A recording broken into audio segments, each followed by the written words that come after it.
Hi, everyone. Welcome to our virtual open house for 2020. My name is Mr. Winters. I teach both English 10 Lab and English 11 here at Lake Central High School. So the purpose of this video is kind of to give you an outline of our course and how things go and how grades and my different policies will work this year. So as we all know, this is a different year. If things are, we all have to. What I've been doing so far is taking things day by day and just trying to roll with the punches day by day and hang in there and do the best job that I can as the instructor of the course. And so a little bit about me. This is my seventh year here at Lake Central. I spent the previous 3 years before that teaching seventh grade at Benjamin Franklin Middle School in Valparaiso. And like I said, since then I've been here. I've taught English 9, 10, and 11. And this year I'm teaching 10 Lab, which is this course, and English 11. So my educational background is this. My undergrad is from Marquette University. I graduated from there in 2010, and I got my master's degree in educational administration from Arizona State and completed that degree in 2015. So, you know, great educational background for myself, and I'm trying to pass that stuff on to the kids as well. So, in terms of grades for this class, the calculations are the same as they've always been. And so, for the quarter, tests are worth 50%. So, that's any assessment. So, that could be projects or tests or papers. And quizzes are 35%, and then homework is 15. Now, in this class, 10 Lab, we don't have any homework usually. The only homework that your son or daughter would have is to study for a test or quiz. And so, all that being said, everything is done in class, and so there's really no excuse to not have anything completed. And so I do that in this class because we do work at a slower pace, but we do meet every day. And because we meet every day, I would say that, and I wouldn't tell your kids this, we actually do more work in English 10 Lab than, say, probably English 10 regular does. Okay. So, in terms of the semester grade calculation, that goes 43% for the first quarter, 43 for the second, and 14 for the final exam, pending if we have a final exam. So, last spring, with COVID and everything going on, we did not have a final exam.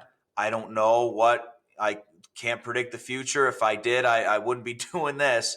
And so I'm not sure what the deal is in terms of how things are going to work in the next few months, but it's just a fluid situation. And we might have a final, we might not have a final. And if we do, it's 14% of the grade. Okay. So absent work and sick work policy. There's a difference.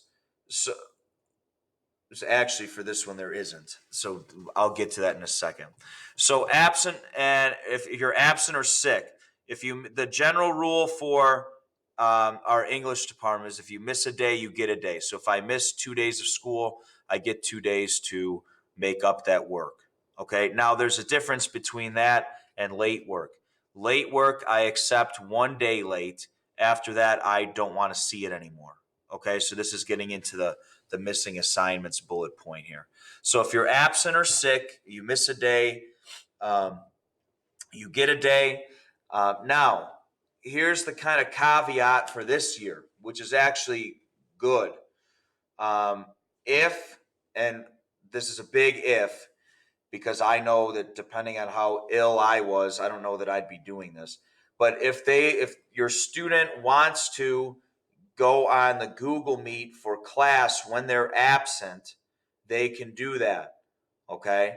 Now, they will still get marked absent, but at least they're getting the work. Now, if they're so sick that I understand because, like I said, I wouldn't be doing it. But should they want to do that so they're on they know what's going on, that's an option. Okay. Now let me get back to the missing assignments and test portion here.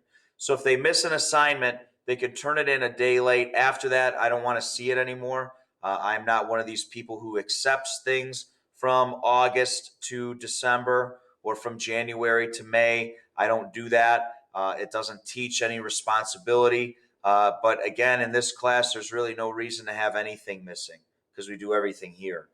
In terms of missing tests, and students don't like this, and some parents don't like this, but I started doing this because I was helping myself out, and I don't want to have to chase people down half the quarter to make up tests. So if your student misses a test, even if they're absent, it's going to go in the book as a 0 until they make that up. So again, I would not, freak out if there's a 0 and you know that they were absent.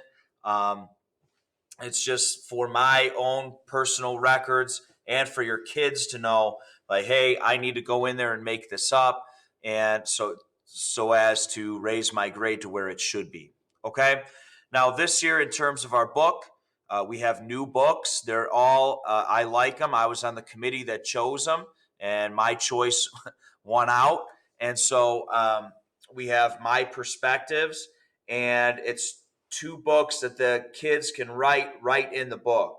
That's what I enjoy about it because it's really engaging with the text, and it's easy. It's not a situation where they're going back and forth between a number of different things. Okay. Now, I usually give you the book fee in case your son or daughter loses the book. That's TBA. Okay. So I'll post that on our Canvas page once I have that information. Speaking of Canvas, this year I'm not doing any handouts because of the whole situation we have going on with COVID. It's just, to me, it's sound, and it's kind of a bridge, between here and home.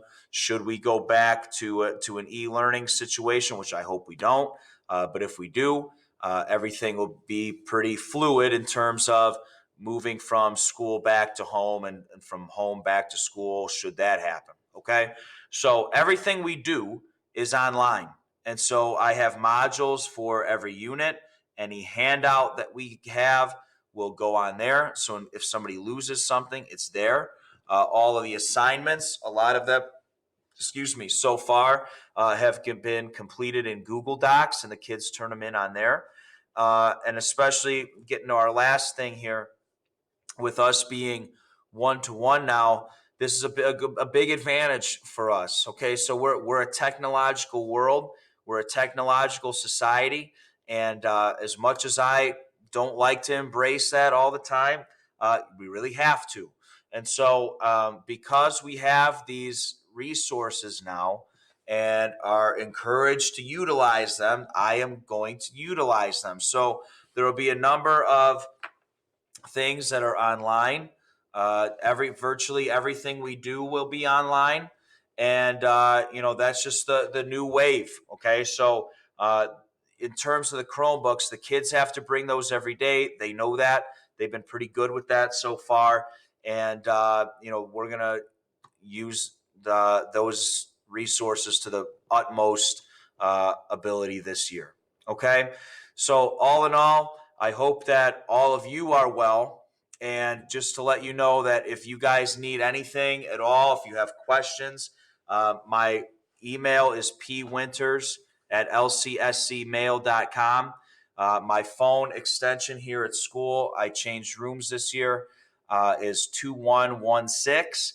And so if you need to get a hold of me here, email is probably the best way. If you need to call me for anything, that'd be fine as well. But again, I hope all of you are doing well, your families are well, and hopefully we will talk to you live soon. Thanks.